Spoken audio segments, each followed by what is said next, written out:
ভাই, আপনি ব্যতীত আমি একেবারে নিঃস্ব হয়ে যাব। আমাকে ছেড়ে যাবেন না প্লিজ।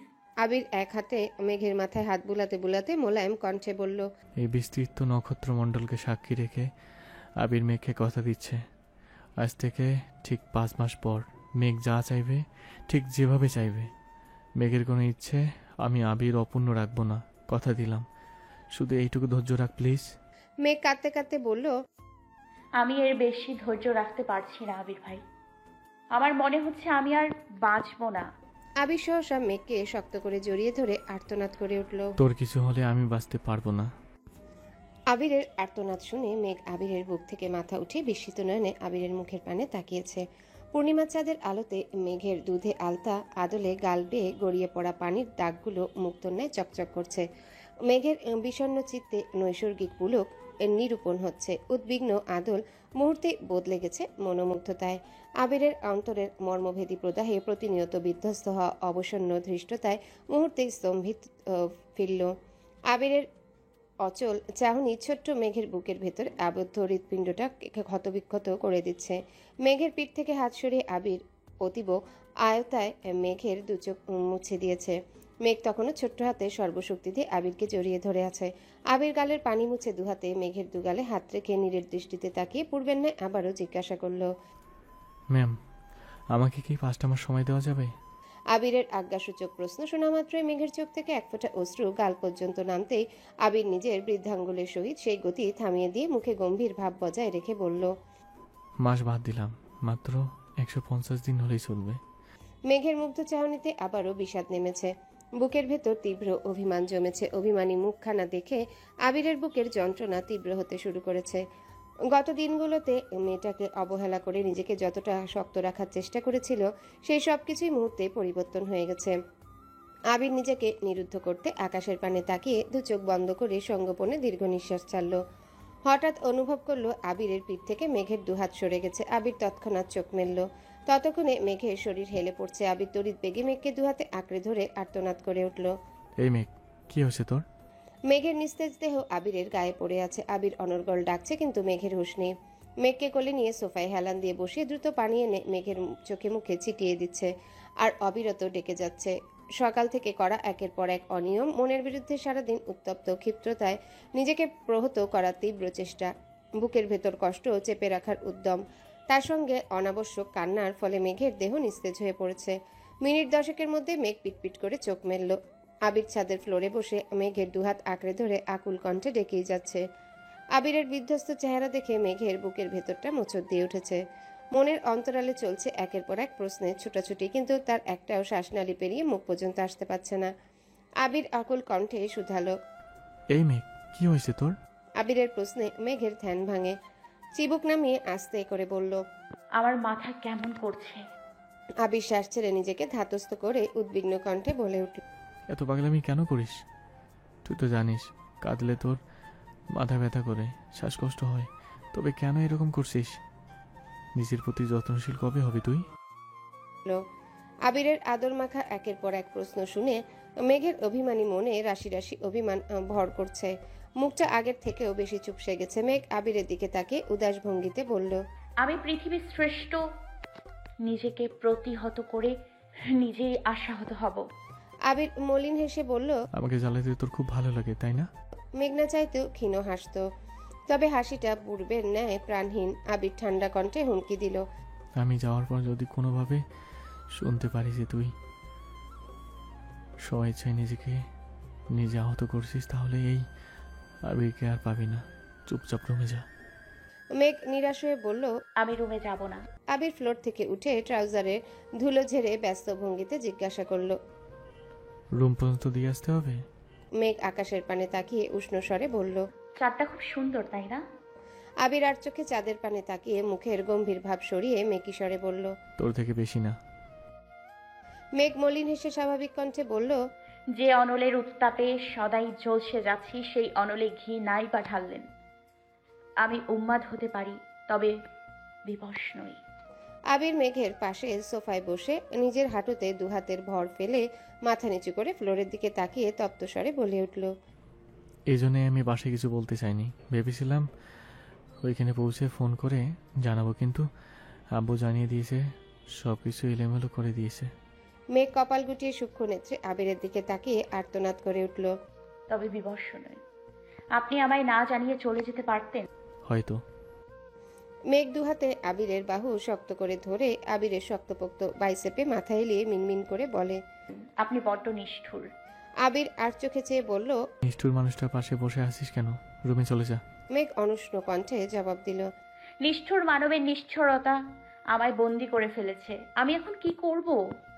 আবির মোলায়েম কণ্ঠে বলল। নিষ্ঠুর মানবের জন্য প্রতীক্ষা করবি? আবির একটু থেমে আবারও বলল। শোন, আমি চাই না আমার অবর্তমানে তুই নিজের উন্মুক্ত মনটাকে বন্দি করে নিজেকে কষ্ট দিস। তোর জীবন যেভাবে চালাচ্ছিস সেভাবে চলবে। বন্ধু, আড্ডা, পড়াশোনা, তাছাড়া যা যা করতে তোর ভালো লাগে সব করতে পারিস। যদি ঘুরতে ইচ্ছা করে তানবীরকে বলেই নিয়ে যাবে। নিয়ে যাবে। মন খারাপ লাগলে ফুপির সাথে দেখা করে আসিস। সব থেকে বড় কথা, যদি কখনো আমার সাথে কথা বলতে ইচ্ছা করে তাহলে নির্দ্বিধায় কল দিস। হোক রাত 2টা কিংবা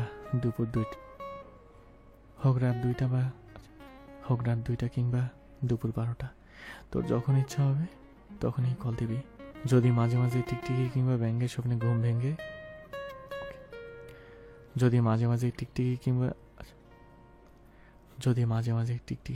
ব্যাঙের স্বপ্নে ঘুম ভাঙে আর সেই স্বপ্নের কথা শেয়ার করার ইচ্ছা করে, তবে সঙ্গে সঙ্গে আমায় কল দিবি। সবসময় মনে রাখবি, কোথাও কেউ একজন তোর চিন্তায় নিরন্তর মগ্ন আছে। মেঘ নিশ্চুপ বসে আছে। আবির গলা খাকারে দিয়ে আস্তে করে বলল।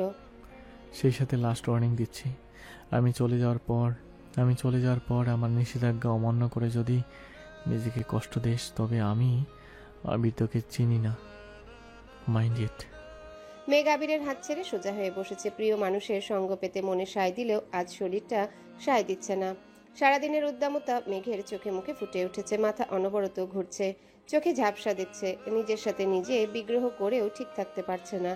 একবার মাথা চেপে ধরছে, একবার আকাশের পানে তাকাচ্ছে, আবার আবিরকে দেখছে। মেঘের অস্থিরতা বুঝতে পেরে আবির শান্ত স্বরে শুধালো। শরীর কি বেশি খারাপ লাগছে? ঘুমালে হয়তো ঠিক হয়ে যাবে। চল, তোকে রুমে নিয়ে। মেঘ শক্ত কণ্ঠে বলে উঠল। হ্যাঁ, আমি রুমে যাব না, এখানেই থাকবো। আবির নড়েচড়ে পায়ের উপর পা তুলে বসে মেঘকে কাছে টেনে আবিরের উরুতে শুইয়ে দিয়েছে। আকস্মিক ঘটনায় মেঘের সর্বাঙ্গ শিহরিত হচ্ছে। বুকের ভেতরে টালমাটাল অবস্থা সামলাতে বারংবার ব্যর্থ হয়ে যাচ্ছে। আচমকায় আবিরের সংস্পর্শ মেঘকে নাজেহাল করে তুলছে, তবে আবিরের সেদিকে বিশেষ মনোযোগ নেই। আবির ব্যস্ত মেঘের লম্বা চুল সামলাতে। মেঘের বুকের বাঁ পাশের হৃৎপিণ্ডের কম্পন বাহির থেকে শোনা যাচ্ছে। লজ্জায় আড়ষ্ট হয়ে চোখই খুলতে পারছে না, সেই সঙ্গে শরীরের দুর্বলতার জন্য ওঠার চেষ্টাও করতে পারছে না। আবিরের এক হাত মেঘের চুলে খুব যত্ন সহকারে মেঘের মাথায় হাত বুলিয়ে দিচ্ছে। মেঘ ভেতরে ভেতরে আবিরের কোল থেকে ওঠার চেষ্টা করছে, আস্তে আস্তে সাইডে সরে যাচ্ছে। আচমকায় আবির অন্য হাতে মেঘের পেটের পাশে হাত রেখে মেঘের শরীর সোফার মাঝ বরাবর এনে উষ্ণ স্বরে বলল। কথা না শুনলে সোজা রুমে ফেলে দিয়ে আসবো। তারপর কান্নাকাটি করবি না বলে দিলাম। আবিরের উষ্ণ স্পর্শে মেঘের নিঃশ্বাস আটকে গেছে। সেই সঙ্গে ভারী কণ্ঠের হুমকিতে মেঘ সম্পূর্ণ শান্ত হয়ে গেছে। চোখ বন্ধ করে ঘন ঘন শ্বাস ছাড়ছে। আবির মেঘের মাথায় হাত বুলিয়ে দিচ্ছে, সেই সঙ্গে মেঘকে শীতল কণ্ঠে বুঝাচ্ছে। আবিরের বিস্তর আলাপচারিতার পর মেঘ ধীরে ধীরে চোখ মেলল। উজ্জ্বল আলোতে আবিরের মায়াময় মুখখানায় তাকিয়ে মনে মনে আওড়ালো। এত কথা বলতে পারছেন, অথচ একবারের জন্য কি ভালোবাসি শব্দটা বলা যায় না? সারা জীবনের জন্য আমাকে আপনার ভালোবাসার চাদরে মুড়িয়ে নেওয়া যায় না? আবির শান্ত স্বরে জিজ্ঞাসা করলো। কি ভাবছেন? মেঘ চোখ সরিয়ে মুচকি হেসে বলল। কিছু না। মেঘ অসীম আকাশে জলজল করা চাঁদের পানে চেয়ে আছে, আর আবিরের নেশাক্ত দৃষ্টি তাকিয়ে আছে মেঘের মায়াবী আদলে। আবিরের বুকের বাঁ পাশে যেই চাঁদের অবস্থান, সেই চাঁদ আজ আবিরের কোলে শুয়ে আছে। আবির না চাইতেও আজ তার একান্ত চাঁদের রূপ আর মায়ায় নিজেকে জাহির করতে বাধ্য হয়েছে। বেসামাল দশার কত সময় পেরিয়েছে সেদিকে কারোর হুঁশ নেই। আবিরের আয়তে একসময় মেঘ আবিরের কোলে শুয়ে গভীর ঘুমে আচ্ছন্ন হয়ে গেছে। আবির তখনও মায়াবী দৃষ্টিতে মেঘের ঘুমন্ত মুখখানা দেখছে। প্রায় শেষ রাতের দিকে আবির মেঘকে তার রুমে নিয়ে গেছে। আবির মেঘের মাথায় হাত বুলিয়ে আলতোভাবে মেঘের কপালে একটা চুমু খেয়ে ভেজা কণ্ঠে বলল। খুব মিস করবো তো। আবির উঠে যেতে নিলে মেঘ ঘুমের ঘোরে আবিরের টি শার্ট খামচে ধরেছে। আবির উঠতে চেয়েও থমকে গেছে। এই হাত ছাড়িয়ে চলে যাওয়া আবিরের পক্ষে অসম্ভব, তাই চুপচাপ মেঘের পাশে বসে পড়েছে। সকাল হয়ে গেছে। মেঘ আধো ঘুমে থেকেই আশেপাশে তাকিয়ে নিজেকে রুমে আবিষ্কার করলো। তৎক্ষণাৎ ঘড়ির কাঁটা টিকটিক করে উঠল। মেঘ চোখ ঘুরিয়ে ঘড়ির দিকে তাকাতেই দেখলো ঘন্টার কাঁটা ঠিক 11টায়। মেঘ এক লাফে শোয়া থেকে উঠে আকপাস না ভেবে বিছানা থেকে নেমে ছুটতে শুরু করলো। মাথা ঘুরছে, চোখ অন্ধকার হয়ে আসছে, তবুও মেঘ থামছে না। রুম থেকে বেরিয়ে বেলকনি পেরিয়ে আবিরের রুমের সামনে এসে থমকে দাঁড়ালো। রুমের দরজা আটকানো, দরজার বাহিরে জলজল করছে একটা সিলভার রঙের তালা। মেঘ দীর্ঘ নিঃশ্বাস ছেড়ে বুকে হাত রেখে এক পা এক পা করে পেছাতে শুরু করলো। দু চোখ ছলছল করছে, সদ্য ঘুম ভাঙায় ঠিকমতো তাকাতে পারছে না। আচমকা আবারও ছুটতে শুরু করছে। পাবে না জেনেও তানভীর মিম সহ নিচের প্রতিটা রুমে আবিরকে খুঁজছে। এমনকি বাড়ির মেন গেট পর্যন্ত ছুটে গেছে। বাসায় তেমন কোনো মানুষই নেই। মিম আদি স্কুলে, তানভীর নিজের কাজে ব্যস্ত, মোজাম্মেল খানরা অফিসে, হালিমা খান আর মালিয়া খান ডাক্তারের কাছে গেছেন, আকলিমা খান নিজের রুমে ঘুমাচ্ছেন। মেঘ মেন গেট থেকে এক দৌড়ে ছাদে গিয়ে সোফার কাছে গিয়ে থামলো। গত রাতে যে সোফায় আবিরের কোলে মাথা রেখে শুয়েছিল, সেই সোফার সামনে ফ্লোরে বসে হাউমা করে কান্না শুরু করেছে। সূর্যের প্রখর আলো মাথার উপর চলে এসেছে। গতকালের রেস্টটাই ঠিকমতো কাটেনি, তার মধ্যে আজও তাই করছে। মেঘকে থামানোর জন্য আবির, তানভীর, মিম কেউই আজ উপস্থিত নেই। মেঘ চিৎকার করে কাঁদছে, কাঁদতে কাঁদতে বারবার দম আটকে যাচ্ছে, তবুও থামছে না। রোদের তাপে সারা শরীর ঘেমে একাকার অবস্থা, তার উপর চুল ছড়িয়ে বসে আছে। ঘন্টা দুয়েক পর মেঘ আবারও দৌড়ে রুমে গেছে। রুমে ঢুকতে চোখে পড়ে টেবিলের উপর একটা চিরকুটে ছোট করে লেখা, ভোরের স্বপ্নের মধ্যে সত্যি হয়ে ফিরব কোনো এক অবসন্ন অপহারে। অবাকে থেকো মাই ডিয়ার স্পারো। ওয়ার্ড্রপ থেকে আবিরের সেই সাদা শার্টটা বের করে চিরকুট হাতে ধপ করে ফ্লোরে বসে দুহাতে শার্ট জড়িয়ে ধরে আবারও কাঁদতে শুরু করেছে। গত রাতে আবিরের এত করে বোঝানোর সব কথা ভুলে গগন কাঁপানো কান্নায় ব্যস্ত হয়ে পড়েছে। 2টার দিকে তানভীর বাসায় আসছে। কাকিয়াকে জিজ্ঞেস করে সরাসরি রান্নাঘর থেকে খাবার নিয়ে মেঘের রুমের সামনে হাজির হয়েছে। দরজায় ডাকতেই মেঘ আবিরের শার্টটা বালিশের নিচে লুকিয়ে চোখে মুখে পানি দিয়ে মুখ মুছতে মুছতে ব্রাশ হাতে নিয়ে দরজা খুলে দিল। তানভীর ভ্রু কুঁচকে গম্ভীর কণ্ঠে জিজ্ঞাসা করলো, মাত্র উঠছিস? ঠিক আছে, ফ্রেশ হয়ে আয়। মেঘ হাত মুখ ধুয়ে আসতে তানভীর ভাতের প্লেট এগিয়ে দিয়ে বলল, খেয়ে নে। খিদে নেই, পরে খাবো। তানভীর চোখ গোল গোল করে তাকাতেই মেঘ চিবুক নামিয়ে ফেলেছে। তানভীর শক্ত গলায় আবারও বলল, তোর মুখে না শুনতে সব কাজ ফেলে বাসায় আসিনি আমি। দেখি হাঁ কর। খাওয়ানো শেষে যাওয়ার সময় মেঘ উদ্বিগ্ন কণ্ঠে শুধালো, আবির ভাই কখন গেছেন? সকালে। মেঘ স্তব্ধ হয়ে বসে আছে। তানভীর চলে গেছে। মেঘ কিছুক্ষণ বসে থেকে দরজা বন্ধ করে বালিশের নিচ থেকে আবিরের শার্ট বের করে আবারও কান্না শুরু করেছে। মিম স্কুল থেকে ফিরেই মেঘকে দেখতে আসছে। মেঘ তখনও ফুপিয়ে ফুপিয়ে কাঁদছে। প্রচণ্ড মাথা ব্যথায় মেঘের চেহারা ঘুটঘুটে অন্ধকার হয়ে গেছে। চোখ মেলে ঠিকমতো তাকাতেও পারছে না। মিমকে জড়িয়ে ধরে আবারও কাঁদতে শুরু করেছে। সেই 11টা থেকে চলছে মেঘের নিরবধি কান্না, কখনো বেশি কখনো বা কম। ঘড়ির কাঁটা থমকে আছে সূর্যাস্তের পূর্ব মুহূর্তে। কিছু অনুভূতিহীন শব্দ এখনও বুকের ভেতর চাপা পড়ে আছে, যা কান্নারূপে প্রতিনিয়তই বুক খুঁড়ে বেরিয়ে আসছে। বেলকনির দেয়ালে পিঠ ঠেকিয়ে নীরের দৃষ্টিতে তাকিয়ে আছে দূর আকাশের পানে। দু চোখ রক্তাভ হয়ে আছে। শরীরের ভেতর ধীরে ধীরে বাসা বাঁধছে এক অজ্ঞাত অতুষ্টি। গতকাল থেকে আজ অবধি যে ঝড় মেঘের মনের উপর দিয়ে চলেছে তার কোনো অন্ত নেই। রাত পেরিয়ে সকাল হয়ে গেছে। আবির ঠিকঠাক মতো পৌঁছেই মেসেজ করে জানিয়েছে গভীর রাত ছিল বলে কাউকে কল দেয়নি। সকালের দিকে একের পর এক কল দিচ্ছে, কিন্তু বাসার কেউ এই কল রিসিভ করছে না, এমনকি তানভীরও কল রিসিভ করছে না। কিছুক্ষণের মধ্যে আবিরের শরীর ঘামতে শুরু করেছে। বুকের ভেতর অজানা ভয় কাজ করছে। আকপাস না ভেবেই কল দিল আলী আহমদ খানের নাম্বারে। আলী আহমদ খান কল রিসিভ করে শান্ত স্বরে জিজ্ঞাসা করলেন, কখন পৌঁছালে? সব কিছু ঠিকঠাক আছে? তুমি সুস্থ আছো? রাতে আসছি, জি আলহামদুলিল্লাহ, কিন্তু বাসায় কেউ আমার কল রিসিভ করছে না কেন? আলী আহমদ খান গম্ভীর কণ্ঠে জবাব দিলেন, বাসায় কেউ না থাকলে কল রিসিভ করবে কিভাবে? কোথায় গেছে সবাই? হাসপাতালে। আবির উদ্বিগ্ন কণ্ঠে বলল, কোথায় গেছে সবাই? কেন, কার কি হয়েছে? আলী আহমদ উদাস ভঙ্গিতে বললেন, গতকাল রাত থেকে মেঘ মামুনির জ্বর, মাথা ব্যথা, এক পর্যায়ে প্রচণ্ড শ্বাসকষ্ট শুরু হয়েছে, তাই বাধ্য হয়ে রাত 2টার দিকে হাসপাতালে নিয়ে গেছি। বাসার সবাই এখন হাসপাতালেই। অভিশঙ্কায় আবিরের আখি যুগল রক্তাভ হয়ে উঠেছে। উদ্বিগ্ন আদল বদলে মুহূর্তেই রুদ্রমূর্তি ধারণ করেছে। বুকের ভেতর অবস্থিত হৃৎপিণ্ডটা ভয়ঙ্কর রকম কাঁপছে। কপাল গুটিয়ে রুমের ছাদের দিকে তাকিয়ে সবটুকু শক্তি দিয়ে দীর্ঘ নিঃশ্বাস ছাড়ল। আবিরের অক্ষিপট ভিজে আসছে। আলী আহমদ খান কোমল কণ্ঠে বললেন, আমি আসার সময় দেখতেছি ঘুমাচ্ছে, তুমি বরং তানভীরকে কল দাও। আবির আস্তে করে গলা খাকারে দিয়ে গম্ভীর কণ্ঠে বলল। ঠিক আছে, রাখছি। আবির কল কেটে সঙ্গে সঙ্গে তানভীরের নাম্বারে কল দিল। আগেও বেশ কয়েকবার দিয়েছে, কিন্তু তানভীর কল রিসিভ করেনি। ভেতরের ক্রোধ আবিরের তামাটে চেহারা স্পষ্ট ভেসে উঠছে। 3বারের মাথায় তানভীর কল রিসিভ করলো। তানভীর কিছু বলার আগেই আবির রাগান্বিত কণ্ঠে চেঁচিয়ে উঠল। তোরা দুই ভাই বোন কি শুরু করছিস? আবিরের রাগান্বিত কণ্ঠ শুনে তানভীরের অন্তরাত্মা শুকিয়ে যাচ্ছে। ঢোক গিলে ভীতু গলায় বলল। সরি ভাইয়া, একটু ব্যস্ত ছিলাম। আবির পূর্বের ন্যায় আবারও বলে উঠল। কিসের ব্যস্ততা দেখাচ্ছিস? তোর বোন হাসপাতালে ভর্তি, এটা আমাকে জানানোর মতো সময় তোর নেই? এত ব্যস্ত তোর? তানভীর ব্যস্ত ভঙ্গিতে জানতে চাইল। তোমাকে কে বলেছে? আবির ক্রোধে ফুঁসে উঠল, বিরক্তি নিয়ে বলল। বাহ, তার মানে তুই আমাকে জানাতে চাইছিলি না? তানভীর আমতামতা করে বলতে শুরু করলো।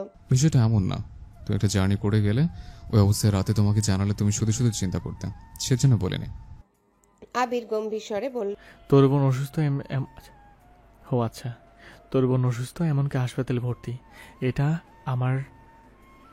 আমার জন্য খামাখা দুশ্চিন্তার বিষয়। খুব ভালো বলেছিস। ভাইয়া প্লিজ, তুমি মাথা ঠান্ডা করো। বোনের শ্বাসকষ্ট এখন অনেকটাই কমেছে। মানসিক প্রেশার ও অতিরিক্ত কান্নাকাটি করে এমনটা হয়েছে। ডাক্তার বলেছেন সিরিয়াস কিছু না, তবে। আবির হুঙ্কার দিয়ে উঠল। তবে কি?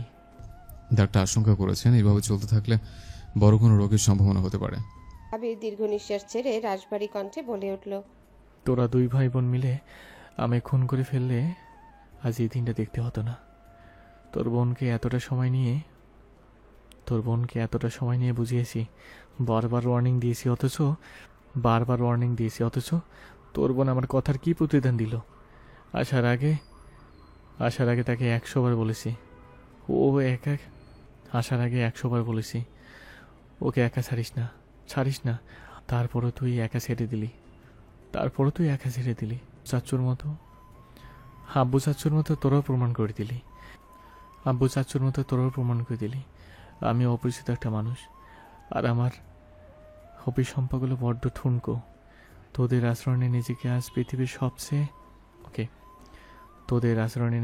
পৃথিবীর শ্রেষ্ঠ অপকৃষ্ট মানব মনে হচ্ছে।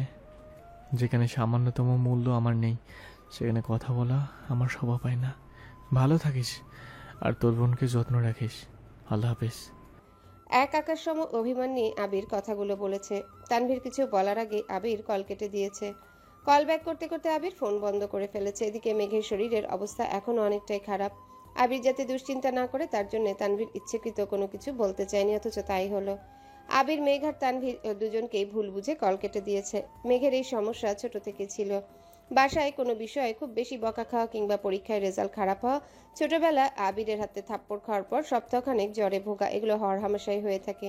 কিন্তু ইদানিং তার সাথে যোগ হচ্ছে শ্বাসকষ্ট নামক এক গুরুতর সমস্যা। আবির কাছ থেকে রিয়াকে না দেখলেও রাকিবের মুখে বরাবরই রিয়ার অসুস্থতার কথা শুনে এসেছে। সেই আতঙ্কে মেঘকে সবসময় দূরে দূরে রাখতে চেয়েছে, কিন্তু মেঘের অপরিমেয় আত্মতা আর অনুরাগে ধীরে ধীরে নিজেকে জাহির করতে বাধ্য হয়েছে, যার ফলশ্রুতিতে আজ এই দিনটার মুখোমুখি হতে হয়েছে। তানভীর রুমে এসে মেঘের পাশে একটা চেয়ারে বসে অনুষ্ণ দৃষ্টিতে মেঘের ঘুমন্ত আদলে চেয়ে আছে। হালিমা খান মেঘের মাথায় অনবরত জলপট্টি দিচ্ছেন, মুখে অক্সিজেন মাস্ক লাগানো। মালিয়া খান হাতে পায়ে মালিশ করছেন। মোজাম্মেল খান কাছে একটা চেয়ারে চুপচাপ বসে আছেন। তানভীর মেঘের দিকে তাকিয়ে থেকেই মনে মনে বলল। চোখের সামনে বোনের স্বপ্নময় জীবনটাকে প্রতিনিয়ত ধ্বংস হতে দেখেছে, হাসির আড়ালে কষ্ট লুকোতে দেখেছে। এই অবস্থা আমি তাকে ঠিক কি বলে সান্ত্বনা দিতাম? মুখের উপর ধমক দিতে গেলে আগে নিজের কলিজে আঘাত লাগে। আমি তো সর্বোচ্চ চেষ্টা করেছি, কিন্তু তবুও ঠিক রাখতে পারিনি। আমি সত্যিই দুঃখিত ভাইয়া। তানভীর চেয়ারে বসে আবিরকে একের পর এক মেসেজ দিচ্ছে। বিস্তারিত সব ঘটনা বলেছে, কিন্তু আবিরের কোনো রেসপন্স নেই। মোজাম্মেল খান তানভীরকে উদ্দেশ্য করে হঠাৎই তপ্ত স্বরে জিজ্ঞাসা করলেন। তানভীর মাথা নিচু করে ধীর কণ্ঠে বলল, হ্যাঁ। তানভীর ভারী কণ্ঠে জবাব দিল, আমি জানাইনি, তবে হয়তো বড় আব্বু জানিয়েছে। মোজাম্মেল খান কপাল গুটিয়ে গম্ভীর কণ্ঠে বললেন। আব্বুর চিন্তাভাবনার সাথে তানভীরের চিন্তাভাবনা মিলে গেছে দেখে তানভীর মাথা নিচু রেখেই নিঃশব্দে হাসল।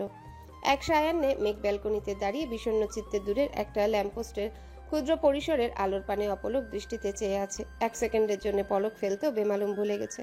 5 দিনের প্রখর অসুস্থতা অবসহন করে আজ মেঘের শরীরের অবস্থা কিছুটা ভালো হয়েছে, তবে মনের অবস্থা এখনো দুর্বিষহ। এই 5 দিনে জ্বরের ঘোরে দুনিয়াবি কোনো হদিস ছিল না মেঘের। আজ সন্ধ্যের আগে আগে বিছানা থেকে উঠে ব্যালকনিতে এসে দাঁড়িয়েছে। গত 5 দিনে না দেখেছি সূর্যোদয় আর না সূর্যাস্ত। আবির বাড়ি নেই 6 দিন হলো। এর মধ্যে আবিরের কণ্ঠস্বর পর্যন্ত শুনেনি। দীর্ঘ সময় ঘোর কাটিয়ে ক্লান্ত শরীর নিয়ে গুটি গুটি পায়ে রুমে গেল। টেবিলের উপর ফোনটা বন্ধ অবস্থায় পড়ে আছে। মেঘ ফোনটা চার্জে দিয়ে আবারও শুয়েছে। কিছুক্ষণ পরে হালিমা খান রুমে আসছেন। ওনার খানিক বাদে মোজাম্মেল খানও মেয়ের পছন্দ মতো বেশ কিছু খাবার নিয়ে আসছেন। মেঘ মোটামুটি সুস্থ হয়েছে শুনে একে একে সবাই রুমে হাজির হয়েছে। সবার দৃষ্টি এক মেঘেতে স্থির হয়ে আছে। ইদানিং তানভীরও বেশিরভাগ সময় বাসায় থাকার চেষ্টা করে। মোজাম্মেল খান আহ্লাদি কণ্ঠে মেঘে একের পর এক খাবার সাজছেন। আলী আহমদ খান টুকিটাকি কথা বলছেন ওনাদের সঙ্গে। মালিয়া খানও এটা সেটা বলছেন। হালিমা খান মেঘের মাথার পাশে বসে চুপচাপ মেঘের মাথায় হাত বুলিয়ে দিচ্ছেন। তানভীর দরজার পাশে দেয়ালে পিঠ ঠেকিয়ে দাঁড়িয়ে আছে। গত কয়েকদিনে আবিরের মাথা ঠান্ডা করতে তানভীর সহ রাকিব, রাসেল, লিমনরা সবাই যতটা সম্ভব চেষ্টা করেছে, কিন্তু আবিরের রাগ কমার বদলে উল্টো বেড়েই চলেছে। তাদের একের পর এক আহ্লাদে কথা শুনে মেঘ মুগ্ধ নয়নে তাকিয়ে আছে। পুরো রাজ্যের কথার ভিড়ে কারো মুখে একবারের জন্য আবিরের নামটা উঠছে না। মেঘ সবাইকে এক নজর দেখে মলিন হেসে মনে মনে আওড়ালো, ওরা এমন কেমন বোঝে না, ওরা আসল কারণ খোঁজে না। মেঘের দু চোখ ছলছল করছে। চোখের কার্নিশ ঘেঁষে এক ফোঁটা অশ্রু কানের লতি পেরিয়ে গেছে। হালিমা খান উদ্বিগ্ন কণ্ঠে শুধালো, কাঁদছিস কেন? মেঘ 2 আঙ্গুলে চোখের পাশের পানির দাগ মুছে একগাল হেসে বলল, কই কাচ্ছি না তো। সবাই সবার মতো চলে গেছে। হালিমা খান মেঘের পাশে বসে আছেন। তানভীর একটু পরপর এসে দেখে যাচ্ছে। চার্জ থেকে ফোন খুলে মেঘ ফোন ওপেন করলো। হালিমা খান তখনও মেয়ের পাশেই বসা। মেঘ একে একে কল লিস্ট, সোশ্যাল মিডিয়া সব চেক করলো, কিন্তু কোথাও আবিরের কোনো মেসেজ নেই। এমনকি আবির কোথাও সক্রিয় নেই। একরাশ আশা নিয়ে মেঘ ফোনটা হাতে নিয়েছিল, অথচ রেখেছে একরাশ হতাশা নিয়ে। বুকের ভিতর ছুটাছুটি করা অদৃষ্ট অনুভূতিরা প্রতিনিয়ত কোমল হৃদয় তীরের ন্যায় আঘাত করছে। তীব্র অভিঘাত সহ্য করতে না পেরে মেঘ মায়ের কোলে মাথা রেখে নিঃশব্দে কাঁদতে শুরু করেছে। 5 মিনিট পরে মোজাম্মেল খান হাতে ফোন নিয়ে রুমে আসছেন। ফোনটা হালিমা খানের হাতে দিয়ে স্বাভাবিক কণ্ঠে বললেন, হালিমা খান ফোন কানে নিতেই ওপাশ থেকে আবিরের কণ্ঠস্বর কানে বাজলো। আসসালামু আলাইকুম। আবিরের কণ্ঠ শোনা মাত্রই মেঘ চোখ মেলে আম্মুর মুখের দিকে তাকালো। হালিমা খান শীতল কণ্ঠে বললেন, ওয়ালাইকুম আসসালাম, কেমন আছিস? আসসালামু আলাইকুম। আলহামদুলিল্লাহ ভালো। তোমরা কেমন আছো? আমরা আর কেমন থাকবো? 5 দিন পর আজকে মেঘের একটু হুঁশ আসছে। এই মেয়েকে নিয়ে কি করব না করব কিছুই বুঝতে পারছি না। তোর কি অবস্থা? তোকে কল দিলে পাওয়া যায় না। ওখানে গিয়ে আমাদের কথা মনেই পড়ে না নাকি? আবির মৃদুস্বরে বলল। সবকিছু গুছাতে একটু সময় লাগবে। মেঘের ভেজা চোখে নীরের দৃষ্টি দেখে হালিমা খান মোলায়েম কণ্ঠে বললেন, মেঘের সাথে কথা বলবি? ফোন দিব ওকে? আবির ভারী কণ্ঠে বলল, এখন একটু ব্যস্ত আছি, পরে কথা বলবো, রাখছি, আল্লাহ হাফেজ। আবির সঙ্গে সঙ্গে কল কেটে দিয়েছে। মেঘ অবাক লোচনে আম্মুর মুখের পানে চেয়ে আছে। মোজাম্মেল খান স্বাভাবিক কণ্ঠে বললেন, হালিমা খান খাবার আনতে নিচে গেছেন। এই সুযোগে মেঘ ফোন হাতে নিয়ে আবিরের নম্বরে কল দিল। একবার নয়, দুবার নয়, টানা 6 বার কল দিয়েছে, অথচ কল রিসিভ হচ্ছে না।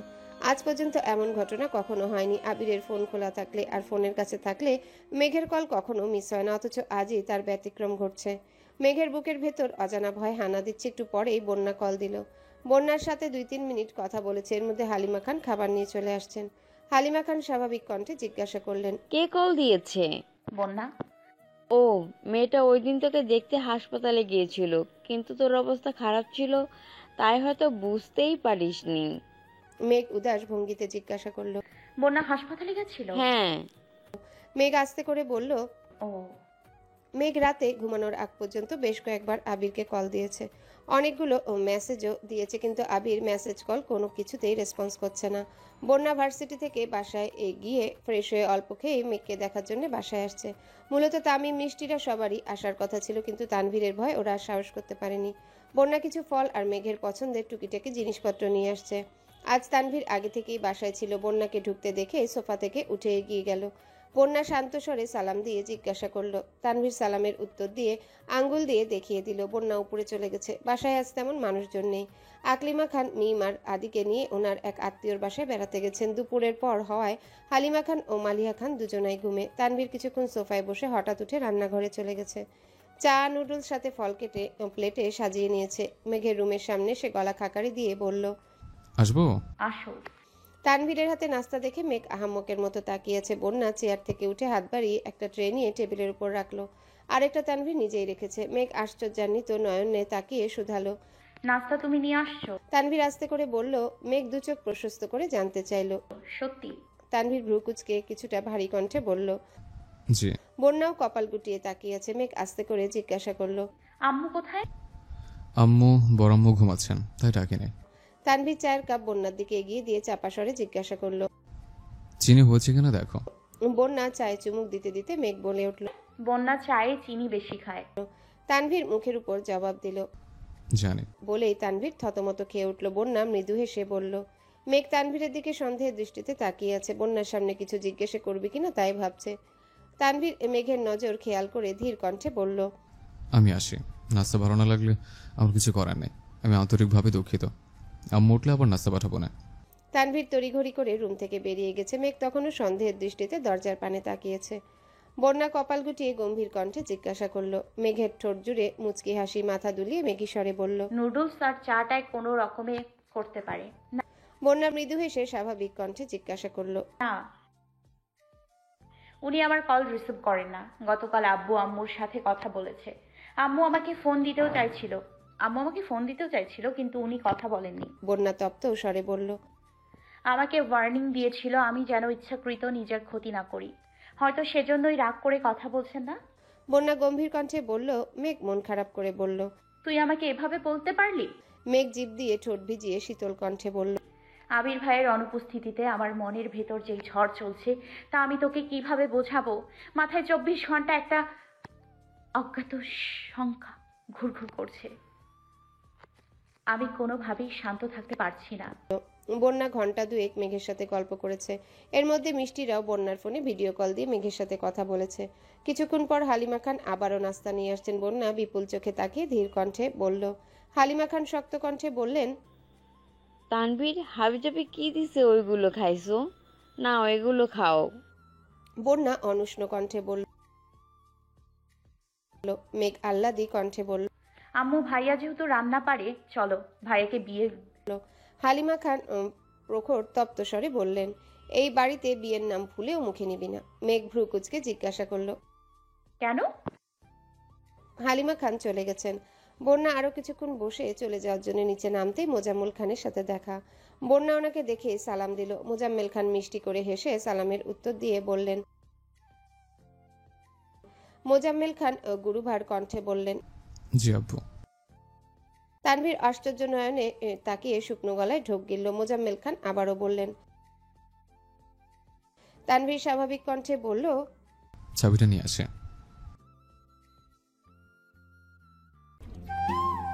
হ্যালো বন্ধুরা, পরবর্তী পার্ট খুব তাড়াতাড়ি আসবে, তো সবাই অপেক্ষায় থাকো।